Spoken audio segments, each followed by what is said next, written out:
بسم اللہ الرحمن الرحیم۔ ڈسکور اوریجنل کے معزز ناظرین، السلام علیکم۔ اب کس نمبر 407 ملاحظہ فرمائیں۔ میں اس کے ساتھ ہی گرا، اس کا ریوالور فضا میں بلند ہوا اور چھت کے پنکھے سے ٹکرا کے واپس آیا۔ میری ساری توجہ اس ریوالور کے حصول کی طرف تھی، کیونکہ اب میں خود کو بچانے کے لیے کچھ نہیں کر سکتا تھا۔ میرا دوسرا ریف خاصے فاصلے پر تھا اور مجھ پر دوسرا فائر کرنے کے لیے آزاد تھا۔ ساکت اور منجمد کھڑے رہنے کی صورت میں اگلی گولی سے بچنے کے امکانات صفر ہو جاتے۔ میں نے جمپ لگا کے ریوالور کو پکڑنا چاہا، مگر پنکھے سے ٹکرا کے ریوالور صوفے کے پیچھے چلا گیا۔ میں نے بھی جس لگائی اور صوفے کے پیچھے کود کیا۔ ریوالور اٹھاتی میں نے رخ بدلا اور اپنے دوسرے حریف کو فرش پر چیت دیکھا۔ میرے بچ جانے کا سبب میری پھرتی نہیں تھی۔ عین اس وقت جب دوسرا شکاری مجھے شکار کرنے والا تھا، موسی نے پیچھے سے اس کے سر پر اسپرنگ والی وہ موٹی راڈ مار دی، جس کے دونوں کناروں پر گرز جیسی مٹھ بنی ہوئی تھی۔ اس کا سر پھٹا تو نہیں، مگر ضرب کی شدت نے اسے وہی ناک آؤٹ کر دیا۔ اب محسن بھی خالی ہاتھ نہیں رہا تھا۔ اس نے 2 کمروں کے درمیانی دروازے کی دہلیز پر مورچہ بندی کر لی تھی۔ باہر سے حاجی اب نکمے نااہل حرام خوروں کو زیادہ ثقیل گالیوں سے نواز رہا تھا۔ محسن نے دروازے کی اوٹ سے جھانک کر دیکھا اور ایک فائر کیا۔ کوئی حملہ آور جو شاید کھڑکی کے سامنے تھا نشانہ بن گیا۔ اس کی چیخ پر محسن نے میری طرف دیکھا اور مسکرا کے انگوٹھا بلند کیا۔ 3 انگلیاں اٹھا کے میں نے آدھی جنگ جیت لینے کا مفہوم واضح کیا۔ 6 میں سے 3 شکاری مارے جا چکے تھے۔ پھر صورتحال ڈرامائی طور پر بدل گئی۔ کوٹھی میں اندر کی طرف دھماکہ ہوا۔ محسن نے وہ مورچہ چھوڑ دیا اور ایک فاش غلطی کی۔ ہمارے لیے یہی بہتر تھا کہ ہم انہیں سامنے آنے کا موقع دیتے۔ محسن نے مجھے اور میں نے محسن کو پوری طرح کور کر رکھا تھا۔ یہ ناممکن تھا کہ وہ اس کمرے میں داخل ہوئے بغیر ہمیں زندہ یا مردہ گرفتار کر سکتے۔ یہ مقابلہ تا دیر جاری بھی نہیں رہ سکتا تھا۔ گرد و نواح میں سب کوٹھیاں آباد تھیں اور صبح کے 9 بجے بیشتر لوگ بیدار ہو چکے تھے، مگر گھروں سے نکلے نہیں تھے۔ جہاں دولت مند کاروباری ہی رہ سکتے تھے، جو دفتری بابو نہیں ہوتے یا 7 بجے حاضری لگانے پہنچ جائیں، وہ سب جان چکے ہوں گے کہ ایک کوٹھی میں کیا خونی ڈرامہ ہو رہا ہے۔ لیکن محسن نے کامیابی کی توقعات کو اور امکانات کو ختم کر دیا۔ میں اسے قصوروار نہیں سمجھتا کہ اس کا رد عمل غیر ارادی اور فطری تھا۔ وہ سامنے جانا نہیں چاہتا تھا، مگر شکاری جو کچن کی طرف سے داخل ہوئے تھے اسے 2 طرف سے محصور کرنے میں کامیاب ہو گئے تھے۔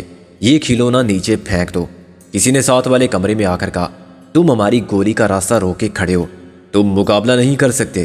کسی اور نے کہا، مقابلے کا کوئی فائدہ بھی نہیں، ہم تمہیں اسی طرح پھر پکڑ سکتے ہیں جیسے کل پکڑا تھا۔ میں نے اندازہ کرنا چاہا کہ محسن کی پوزیشن کیا ہے، اور اگر میں صوفے کے پیچھے سے نکلوں تو کیا اس کی مدد کر سکتا ہوں، مگر جو کچھ ہو رہا تھا دوسرے کمرے میں ہو رہا تھا۔ اگر میں اس جگہ کو چھوڑتا تو عین ممکن تھا کہ محسن کی طرح ٹریپ ہو جاتا۔ چلو میاں، ضد چھوڑو، ماشاءاللہ بہت بہادر ہو تم، یہ حاجی عبداللہ کی تمسخر اڑانے والی آواز دی۔ ہم نے تو تم سے یہ کل رات بھی کہا تھا کہ ہم خدا نخواستہ دشمن نہیں ہیں تمہاری جان کے۔ ہمارا مقصد تھا کچھ معاملات کو بات چیت سے طے کرنا۔ میری زندگی کا بھی ایک مقصد یہ ہے کہ میں تیرا یہ ڈھول جیسا پیٹ پھاڑ دوں جس میں آرام کا مال تنور کی آگ کی طرح بھرا ہوا ہے، اور تیری یہ زبان۔ اچانک محسن کی آواز نے مجھے تڑپا دیا۔ فائر کوئی نہیں ہوا تھا، چنانچہ میں نے سمجھ لیا کہ اس کو پھر اسی زہریلے تیر کا نشانہ بنایا گیا ہوگا۔ مگر چند لمحے بعد میں نے محسن کی زبان سے ایک شاندار گالی سنی۔ حاجی کی انسی نے واضح کیا کہ گالی اسی کے لیے تھی۔ میں صوفے کی پوچھ سے تھوڑا سا سر اٹھا کے دیکھ رہا تھا جب محسن دروازے میں نمودار ہوا۔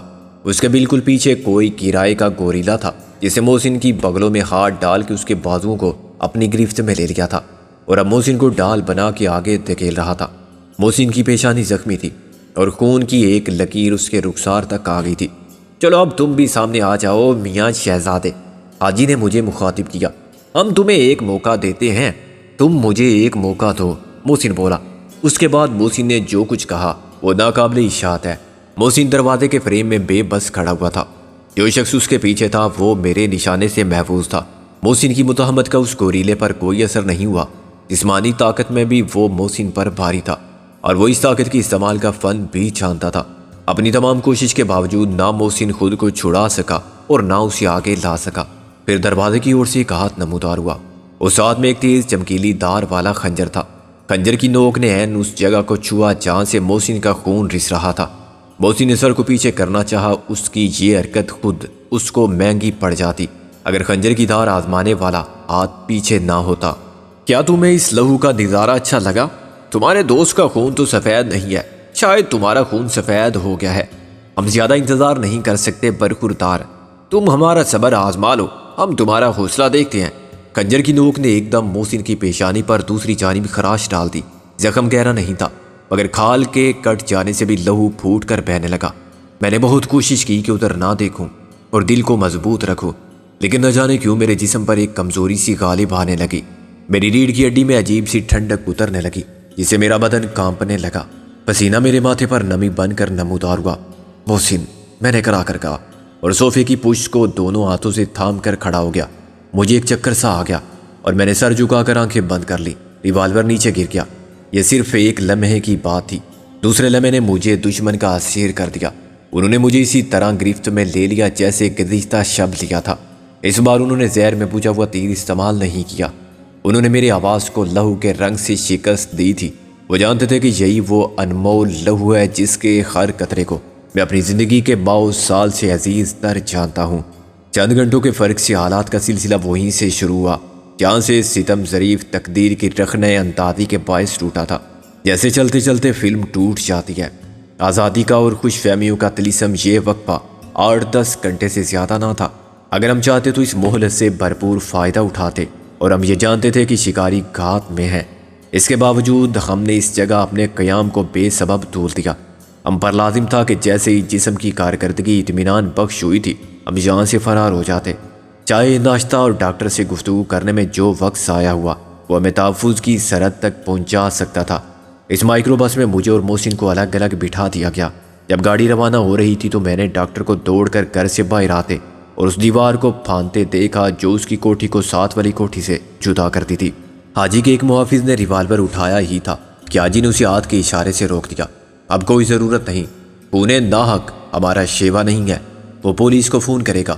کرنے دو میاں، آخر اس کا سسر اتنا بڑا پولیس افسر ہے، حاجی نے طنز اور تمسخر آمیز لہجے میں کہا۔ محسن کے ہاتھ پیر انہوں نے پہلے ہی باندھ دیے تھے اور اب ایک شخص وہی خنجر اس کے حلق پر آہستہ آہستہ پھیر رہا تھا، یوں جیسے اس کی دار تیز کر رہا ہو۔ وہ بار بار میری طرف دیکھ کے مسکراتا تھا اور اس کی مسکراہٹ چیلنج کرتی تھی کہ ہمت ہے تو کچھ کر کے دکھاؤ، تم تو خالی ہاتھ بھی کشتوں کے پشتے لگا سکتی ہو۔ حاجی میرے سامنے دوسری سیٹ پر براجمان تھا، ہم دونوں آگے پیچھے کی سیٹوں پر تھے۔ ایک سیٹ مخالف سمت میں کھڑکی کے ساتھ تھی، اس پر دوسرا شخص ایک نقلی نظر آنے والا پستول لیے بیٹھا ہوا تھا، مگر مجھے اس کی نالی میں گولی کی جگہ وہی مفلوج کر دینے والا تیر دکھائی دے رہا تھا۔ چنانچہ میں مزاحمت بھول کے بے حس و حرکت بیٹھا ہوا تھا۔ اب تم ماشاءاللہ اتنے سمجھدار ہو، حاجی نے مجھے مخاطب کر کے کہا۔ تمہیں شکر بجا لانا چاہیے اس رب کریم کا کہ اس نے تم کو عقل و شعور عطا کیا اور تم پر اپنا فضل و کرم رکھا، ورنہ آج یہ بھی ہو سکتا تھا کہ تمہیں وہ اخوان شیاطین لے جاتے۔ دلاور اور سراج، تم بھی تو انہی میں سے ہو، میں نے کہا، یا تم کوئی نیا ڈرامہ کرنا چاہتے ہو مجھے یقین دلانے کے لیے کہ تمہارا اور ان کا تعلق باقی نہیں رہا۔ لعنت اللہ علی الکاذبین، اس نے بڑی قرات کے ساتھ کہا۔ ہم دروغ گوئی سے کام نہیں لیں گے، وہ ایک کاروباری تعلق ہے، دنیاوی معاملات میں افہام و تفہیم سے کام لینا پڑتا ہے۔ دین اور مسلک میں ان کے اور ہمارے درمیان بعد قطبین ہے۔ ہم تم سے بھی ایک کاروباری معاملے میں مفاہمت چاہتے ہیں، اس سے زیادہ کچھ نہیں۔ اگر تم دور اندیش اور دانش مند و برخوردار تو ہم سے معاملہ کر کے فائدے میں رہو گے۔ تم جیسے ابلیس سے معاملہ کرنے والا فائدے میں کیسے رہ سکتا ہے، میں نے نفرت سے کہا۔ گاڑی ایک بہت وسیع اور صاف ستھری شاہراہ پر سے گزر رہی تھی۔ میری نظر نے سڑک کے کنارے لگے ہوئے روڈ سائن پر شہید ملت روڈ پڑا۔ اس سڑک پر صرف گاڑیاں آ جا رہی تھیں۔ پھر ایک بہت بڑا چوک آ گیا جس پر ہر سمت سے 5-6 سڑکیں ملتی تھی۔ اس چوک کے گرد گھوم کر گاڑی دوسری سڑک پر آئی تو مجھے سینٹرل جیل کی بلند دیوار اور واچ ٹاور نظر آئے۔ جیل کی دیوار کچھ دور ساتھ رہی، پھر گاڑی ایک اور چوراہے سے سیدھے ہاتھ کی طرف گھوم گئی۔ میں نے چوک سے گزرتے ہی اپنے مقابل تھانہ نیو ٹاؤن کا بورڈ دیکھا۔ سیدھے ہاتھ پر مجھے چند کوٹھیاں دکھائی تھیں، پھر لیاقت نیشنل لائبریری کی وسیع و عریض مگر ویران عمارت گزری اور اچانک ٹی وی اسٹیشن آ گیا۔ اس راستے کو پہچان لو، حاجی نے کہا، ہم تم کو موقع فراہم کر رہے ہیں۔ اس کے ہاتھ میں ایک تھرماس تھا، اس نے ڈبل کپ والے تھرماس کو کھولا۔ برخوردار سکندر اعظم، یہ حقیقت ہے کہ ہمارا ارادہ تم کو نقصان پہنچانے کا بالکل نہیں ہے، حالانکہ تمہاری ذات سے ہمیں بارہا نقصان پہنچا۔ دلاور سراج اور نواب خسرو جمشید سے تمہاری دشمنی کی نوعیت ذاتی اور سیاسی تھی، ہم سے تمہاری عداوت فی سبیل اللہ رہی۔ میاں ہم کسی کی برائی بھلائی میں نہیں، ادھر کا مال ادھر کرتے ہیں، ادھر کا ادھر، سارے خطرات مول لیتے ہیں لیکن سوال کوئی نہیں کرتے۔ اس منافق دروغگور دوگلے شخص کی مکاری پر میرا خون کھول رہا تھا۔ کتنی ڈٹھائی سے وہ خود کو تمام معاملات سے بے تعلق ثابت کر رہا تھا اور معصوم بن رہا تھا، اس شخص کی طرح جو دستے قاتل میں خنجر تھما دے اور پھر کہے بھائی قتل سے اور قاتل یا مقتول کے معاملات سے ہمیں کیا، کہ کس نے کسے مارا اور کیوں مارا، ہم تو کسی کی برائی بھلائی میں نہیں ہیں۔ گاڑی ایک کوٹھی کے کھلے پھاٹک سے اندر چلی گئی۔ گونگے ڈرائیور نے اسے گیراج کے باہر روکا، پھر وہ نیچے اترا اور گیراج کے شٹر میں پڑے ہوئے کفل کو کھولنے لگا۔ تھرماس رکھ کے حاجی نے اپنے چوگے کی جیب میں ہاتھ ڈالا اور ایک پاکٹ سائز قرآن مجید نکال دیا۔ لو میاں، ہمارے اور تمہارے بیچ اللہ کی یہ ضمانت۔ اس نے قرآن مجید کو دونوں ہاتھوں میں سنبھال کے چوما۔ ہم اس کو گواہ بناتے ہیں کہ تمہارے اور ہمارے درمیان ایک بات اصولی طور پر طے ہو گئی، تو ہم تمہیں کچھ نہیں کہیں گے، نہ تمہارے بارے میں کسی کو کچھ بتائیں گے، اور تم کو آزاد کر دیں گے کہ تم جہاں چاہو جاؤ۔ اس نے قرآن کو واپس جیب میں رکھ لیا اور پھر تھرماس اٹھا لیا۔ یہ لو چائے پیو۔ اس نے پہلا بڑا مگ بھر کے اپنے لیے نکالا اور دوسرا مگ مجھے تھما دیا۔ یہ تھکن اور نکاہت بھی تھی اور میرے خیالات میں رونما ہونے والی تبدیلی بھی، جس نے مجھے وہ کپ لینے پر مجبور کر دیا۔ حاجی نے قرآن اٹھا کے ایک وعدہ کیا تھا، وہ لاکھ عیار اور بے ضمیر سہی کوئی بھی مسلمان خواہ اخلاقی طور پر دیوالیہ ہو، عملاً قرآن کو ہاتھ میں لے کر جھوٹ بولتے ہوئے ڈرتا ہے۔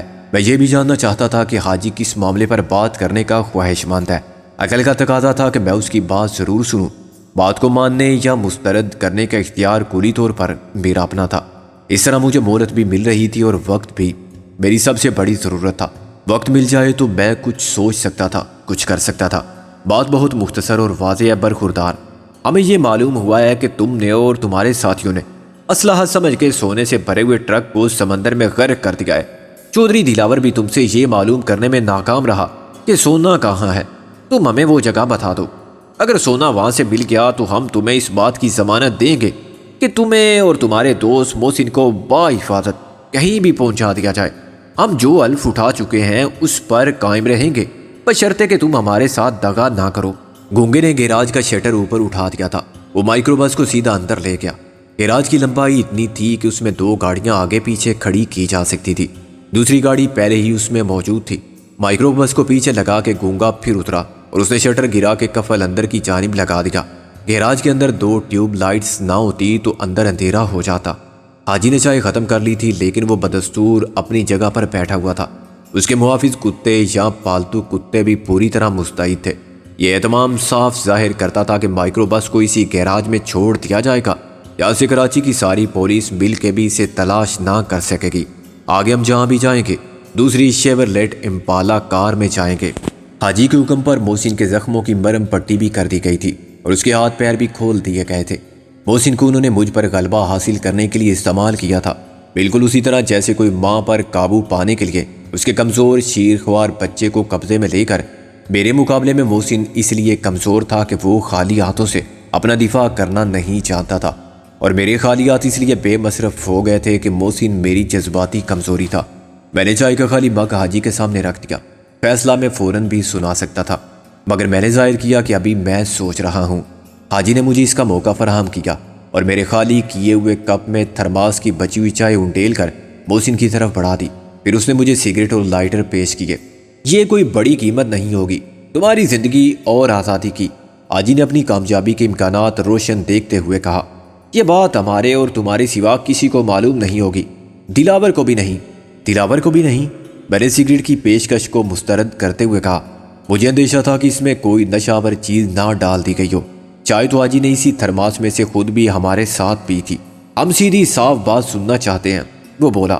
سیدھی صاف بات یہ ہے میاں پانجی، میں نے اسی کے لہجے میں کہا، کہ تم کیا تمہارا سارا خاندان، تمہارے آبا و اجداد اور تمہاری آنے والی نسلیں سب 1000 بار قرآن پر حلف اٹھا کے تمہارے قول کی ضامن ہو، تب بھی میں تم پر اعتبار کرنے والا نہیں، لیکن بفرض محال یہ ممکن ہوتا تب بھی تمہارے مطالبے پر کسی قسم کی مفاہمت کرنا اتنا ہی ناممکن ہوتا جتنا تمہارا اس کاروبار سے تائب ہو کہ اپنا سب کچھ ملک و قوم کے لیے وقف کرنا، یا ہمارے اس مشن کو چھوڑ کے تمہارے کاروبار وطن فروشی میں شریک ہو جانا۔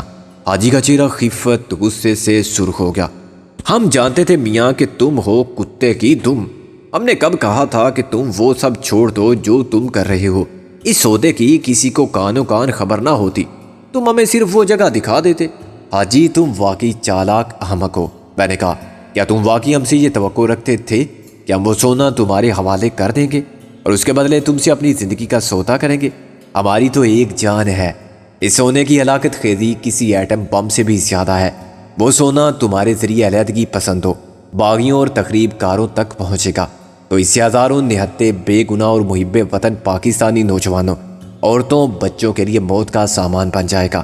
وہ طاقت بن جائے گا جو دنیا کے بازار میں سکہ رائج الوقت ہے، ایک انٹرنیشنل کرنسی ہے جس کے بدلے میں گولیاں اور بم، بارودی سرنگیں، راکٹ لانچر، پل اڑانے والے ڈائنامائٹ اور خودکار بندوقیں سب مل جائیں گے۔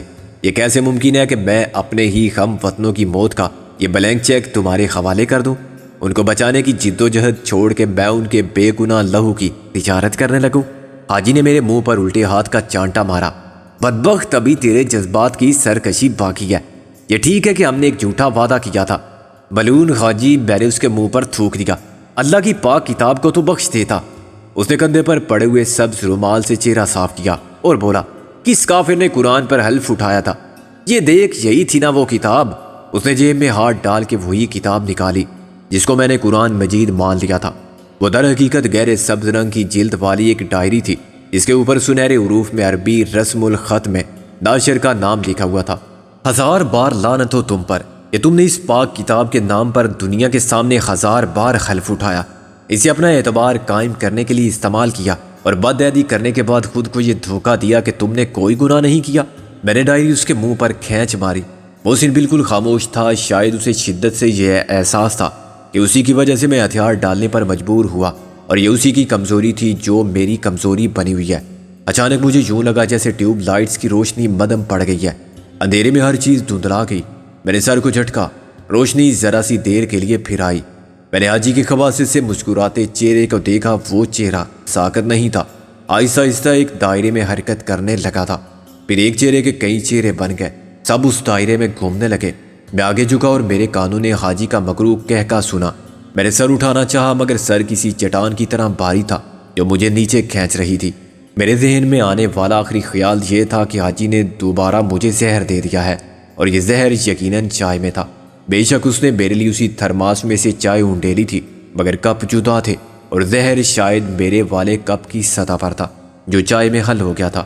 بے ہوشی کا یہ وقفہ کب ختم ہوا، کتنی دیر جاری رہا، اس کا اندازہ بھی میرے لیے مشکل ثابت ہوا۔ جہاں میں نے آنکھ کھولی وہاں رات کا اندھیرا تھا، متحرک اور زیر و زبر ہوتا اندھیرا۔ میں اس اندھیرے کے دریا کی متلاطم موجوں میں بہہ رہا تھا اور اوپر نیچے ہوتا نہ جانے کی سمت میں رواں تھا۔ میں نے کئی بار آنکھیں کھولی اور پھر بند کر لی، یہ سمجھ کر کہ تلاطم کا یہ فریب میرے حواس کی پیداوار ہے اور ابھی تک میں پوری طرح ہوش میں نہیں آیا ہوں۔ لیکن یہ سراب نہیں، حقیقت تھی۔ میں ایک تاریک ہموار سطح پر لیٹا ہوا تھا۔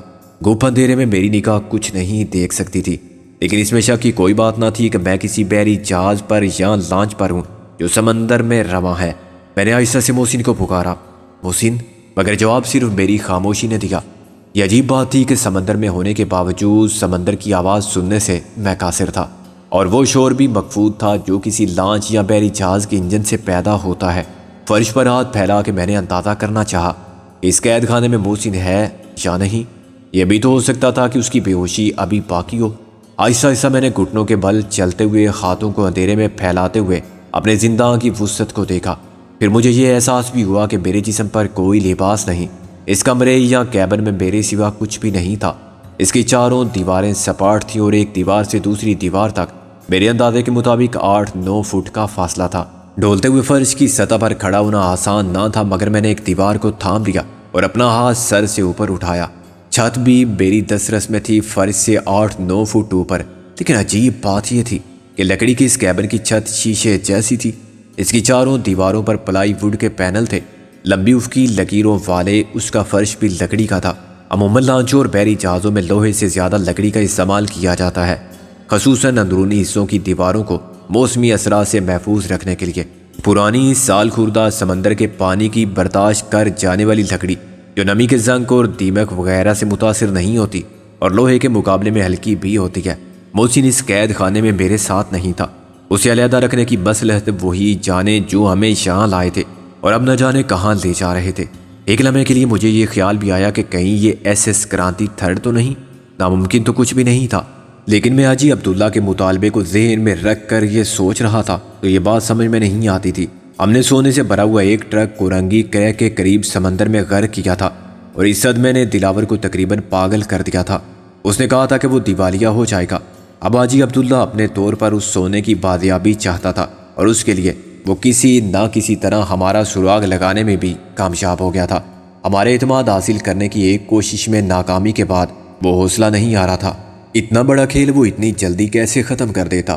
وہ اس مال حرام پر غاصبانہ قبضے کا سنہرا خواب نہ جانے کب سے دیکھ رہا تھا۔ اس کی تعبیر ہم دے سکتے تھے اور شاید اس نے دلاور اینڈ کمپنی کو بے خبر رکھتے ہوئے اپنے شکاری کتوں کو ہمارے تعاقب میں چھوڑ دیا تھا کہ جیسے بھی ممکن ہو ان کا پتہ چلاؤ اور دیکھو، خبردار ان کو زندہ سلامت با خیر و عافیت لانا ہے، کیونکہ وہی اس گمشدہ خزانے کی کلید ہے۔ ایمان فروشی کے اس کاروبار میں کوئی کسی کا یار نہیں تھا اور کسی کے درمیان کوئی اخلاقی یا اصولی معاہدہ اہمیت نہیں رکھتا تھا۔ کیبن کے اندر نہ سردی تھی نہ گرمی، اس میں کہیں نہ کہیں ہوا کی انخلا کا نظام بھی پوشیدہ تھا اور تازہ ہوا کے لیے بھی کوئی راستہ ضرور تھا۔ شاید انہی لکڑی کی دیواروں کے ڈیزائن میں ہوا کی نالیاں ہوں یا کسی گوشے میں جالیاں ہوں، ہوا اوپر سے آتی ہو، مگر اوپر تو چکنی سطح تھی، سخت اور پالش کی ہوئی۔ میں نے اسے دوبارہ چھو کر دیکھنا چاہا۔ چھت میں سنگے مرمر یا شیشہ چامانی تار تھا۔ چھت میرے ہاتھوں کی پہنچ سے چند انچ دور تھی۔ میں نے ایڑیوں پر بلند ہو کے اسے چھو لیا۔ اس بار مجھے قطعی شک نہ رہا کہ چھت میں شیشہ لگا ہوا ہے۔ میں اندھیرے کی پناہ میں تھا اور تنہا تھا، چنانچہ مجھے اپنے بے لباس ہونے کا احساس زیادہ پریشان نہیں کر رہا تھا۔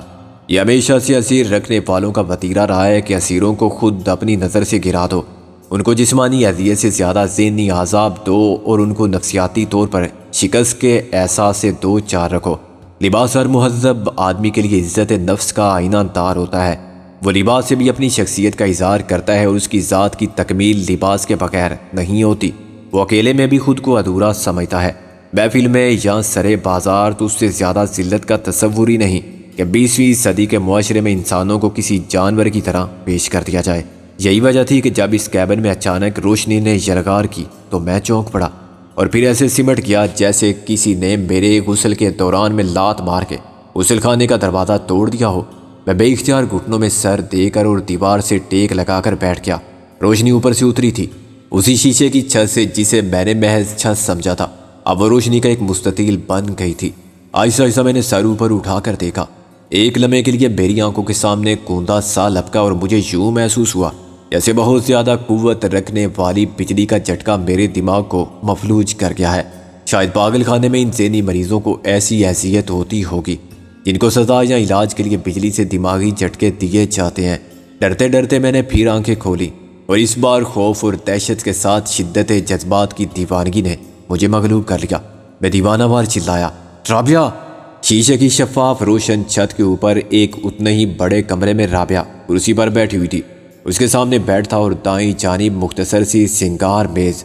اس نے پیروں کو بیڈ تک پھیلا لیا تھا اور وہ بڑے انہماک سے گود میں رکھی ہوئی کوئی کتاب پڑھ رہی تھی۔ کمرے میں ایک دروازہ باہر جانے کے لیے تھا جو بند تھا، دوسرا دروازہ تھوڑا سا کھلا ہوا تھا اور شاید باتھ روم کا دروازہ تھا۔ رابعہ کے سیدھے ہاتھ پر سنگار میز تھی جس کے اوپر ایک پورٹیبل ٹرانسسٹر ریڈیو بھی رکھا ہوا تھا۔ وہ کچھ کھا رہی تھی، پھر وہ کتاب رکھ کے اٹھی۔ اس نے میز پر رکھے ہوئے ریڈیو کو بند کیا یا شاید اس کی آواز کم یا زیادہ کی۔ میں تو صرف مکمل خاموشی میں اس کو اور اس کی حرکات و سکنات کو ایسے دیکھ سکتا تھا جیسے سینما کے روشن پردے پر خاموش فلم چل رہی ہو۔ کوئی آواز میرے کانوں تک پہنچی نہیں سکتی تھی۔ رابعہ نے باتھ روم کا دروازہ بند کیا جو تلاطم کی مسلسل حرکت کے باعث چول رہا تھا اور بار بار کھل جاتا تھا۔ اس نے ایک بار اسے آہستہ سے اور پھر زیادہ قوت سے اپنی طرف کھینچ کے بند کیا۔ دروازے کے یوں چوکھٹ سے ٹکرانے کی آواز کم نہ ہوگی مگر میں نے آہٹ تک نہ سنی۔ دروازے کی کنڈی شاید ٹوٹی ہوئی تھی کہ رابعہ نے دروازے کو اس کے حال پر چھوڑا اور منہ بناتی واپس آئی۔ کتاب درمیان سے کھلی ہوئی بیڈ پر الٹی رکھی ہوئی تھی۔ پھر کرسی پر بیٹھ کر اس نے کتاب اٹھائی اور مطالعے میں مصروف ہو گئی۔ اس کا دایاں ہاتھ بار بار کسی پلیٹ کی جانب جاتا تھا۔ نہ جانے وہ کیا چیز تھی جس کو وہ دانہ دانہ کر کے منہ میں ڈالتی جا رہی تھی۔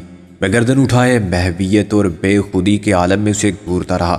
کتنی پرخار راہوں کی مسافت طے کر کے ہجر کے کتنے دکھوں کے انگاروں پر چل کے جدائی کی کتنی کٹھن ساعتوں کو جھیل کے میں یہاں تک آ گیا تھا۔ صحرا بھٹکنے والے شہزادے نے یک لخت آنکھ کھولی تو خود کو اس جادو کے محل میں پایا جہاں اس کے خوابوں کی شہزادی خوابیدہ تھی۔ اب وہ اسے دیکھ رہا تھا لیکن اس کا وجود پتھر کا ہو گیا تھا۔ وہ ایک قدم آگے نہیں جا سکتا تھا۔ وہ میرے سامنے تھی، میرے اور اس کے درمیان 10 فٹ کا فاصلہ بھی نہیں تھا۔ 10 ماہ کی دوری میرے لیے 10 صدیوں کے عذاب پر محیط تھی، مگر اب اس کے اور میرے درمیان زندہ کی بیس دیواریں خائل ہو گئی تھی۔ میرے پیروں میں مجبوری کی زنجیر تھی، اپنی حالت پر خجالت اور شرم ساری تھی جس نے مجھے دیوانگی کا پیکر بنا رکھا تھا۔ یہ خواب کا منظر تھا۔ ایسے بہت سے خواب میری یادوں کی البم میں سجے ہوئے تھے۔ جب اس نے اپنی تیز سے میری ترسی ہوئی آنکھوں کی پیاس بجھائی تھی، آج پھر میں اسے دیکھ رہا تھا۔ یہ حقیقی رابعہ تھی، آرزو کے خواب کا پیکر نہیں تھی، مگر اس میں اور نقش خیال میں کیا فرق تھا؟ نہ یہ میرے اختیار میں، نہ وہ خواہشوں کے حصار میں۔